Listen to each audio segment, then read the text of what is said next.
Guys मी ज्या गव्हाच्या कुरड्या केल्या होत्या त्या चिकापासून तयार केल्या होत्या. वरचे पाणी मी वेगळ्या गंजात काढून घेतले होते. ते पाणी फेकून न देता जर तुम्ही त्यामध्ये गव्हाचे पीठ मिक्स करून त्याचे पापड केले तर ते खूप टेस्टी वाटत असतात. चला तर मग बघूया मी ते पापड कसे तयार केले.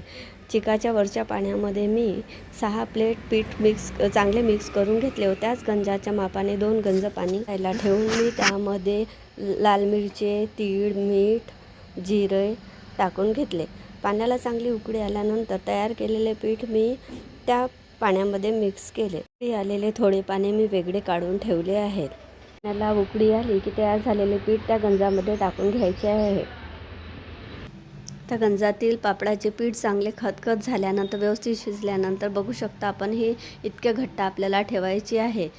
व्यवस्थित शिजू द्यायचे आहे. जर हे आपल्याला जास्त घट्ट वाटले तर जे पाणी आपण काढून ठेवले आहे ते पाणी त्यात थोडे मिक्स करू शकतो.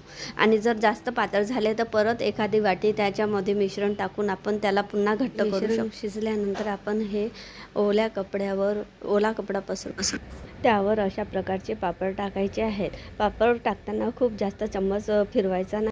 पण जे पापड टाकले होते ते आता वाढले आहेत. बघू शकता ते हाताला पण चिपकत नाही. आता मी हे जे कपडा आहे तो पापडावर पापड पलटून घेत आहे. तर आपल्याला हा कपडा पाण्याने ओला करायचा आहे. कपडा संपूर्ण ओला झाल्यानंतर ते पापड ओले होतात. त्यानंतर हा कपडा परत पलटवून आपल्याला आता पापड काढायचे आहेत. व कपडा दोन्ही ओले आहेत. अशा प्रकारे आपण कपड्याला ओढून पापड काढायचे आहेत. काढलेले संपूर्ण पापड आपल्याला एका कोरड्या कपड्यावर वाळू घालायचे आहे. वाळू घालताना हे पापड जसे काढले आहेत त्याचे पलटवून टाकायचे आहे.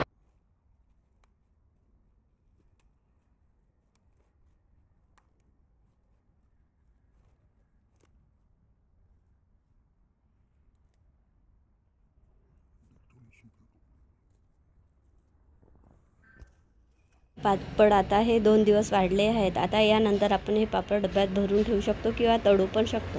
2 वर्ष टिकतील असे हे पापड आपले तयार झाले आहेत.